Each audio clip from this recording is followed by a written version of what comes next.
Alors, pour ajouter des points à notre plan cartésien, il va falloir repérer l'option, notre outil en haut de notre écran dans GeoGebra, c'est l'outil point. Donc, quand on ouvre l'outil point, il y en a plusieurs qui sont offerts à nous. Vous allez pouvoir les utiliser un peu plus tard dans votre secondaire. Mais pour l'instant, nous, on va utiliser seulement le point parce qu'on veut le situer dans le plan cartésien. En sélectionnant le point, nous pouvons cibler les différentes coordonnées ou l'endroit où, où sont situés plutôt vos trois attraits touristiques. La première que moi j'ai décidé d'utiliser, c'est le stade des Alouettes. Donc, premier point ciblé à l'intérieur de mon plan cartésien. Le deuxième que je vais cibler, c'est le Centre Bell. Et après ça, le troisième point, donc le Centre Bell, le troisième point situé pour le Vieux-Port de Montréal. Donc, j'ai situé mes trois points, soit mes trois coordonnées cartésiennes à l'intérieur de mon plan cartésien. Si vous remarquez, les coordonnées sont peu visibles parce que la couleur laisse à désirer, donc on ne la voit pas assez bien, et on ne voit pas non plus les coordonnées exactes de nos points. Donc, pour être capable d'afficher et même de modifier la lettre de notre coordonnée, on doit cliquer sur la coordonnée en tant que telle. Donc, il va falloir appuyer, donc sélectionner le point. Donc, ici, je l'ai sélectionné. Donc, j'ai appuyé avec mon doigt sur la coordonnée et appuyé par la suite sur l'outil à droite de l'écran qui me permet de modifier l'allure de mon point.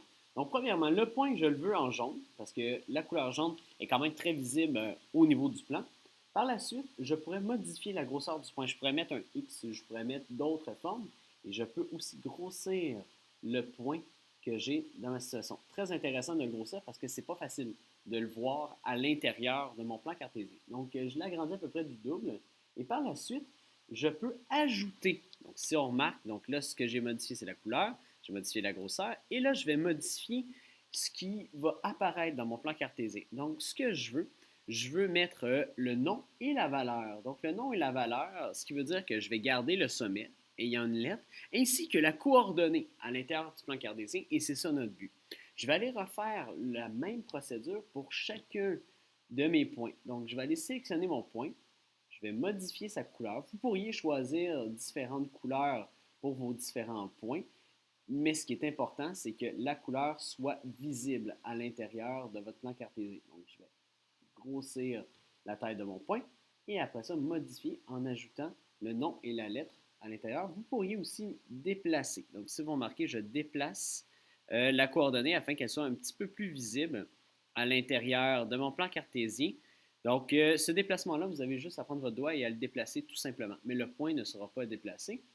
Et le dernier point, qui est d'en haut à droite, je vais le remettre de la même couleur. Je vais le mettre d'un bleu pâle. Donc, comme ça, au moins, on va pouvoir bien le voir. Je vais grossir le point de fraction et je vais afficher le nom et la lettre en déplaçant, bien sûr, ma coordonnée afin que je puisse bien la voir. Donc, ce que j'ai au total, donc j'ai plusieurs points. Je vais juste réduire mon tableau afin de voir toutes mes coordonnées. J'ai mes trois attraits touristiques ainsi que leurs coordonnées et mes coordonnées, ce qui est important, elles sont bien identifiées par une lettre majuscule. Une fois que vous avez fait ça, vous devez faire une capture d'écran de votre plan cartésien et le déposer par la suite dans Challenge. Vous avez complété l'étape du plan cartésien.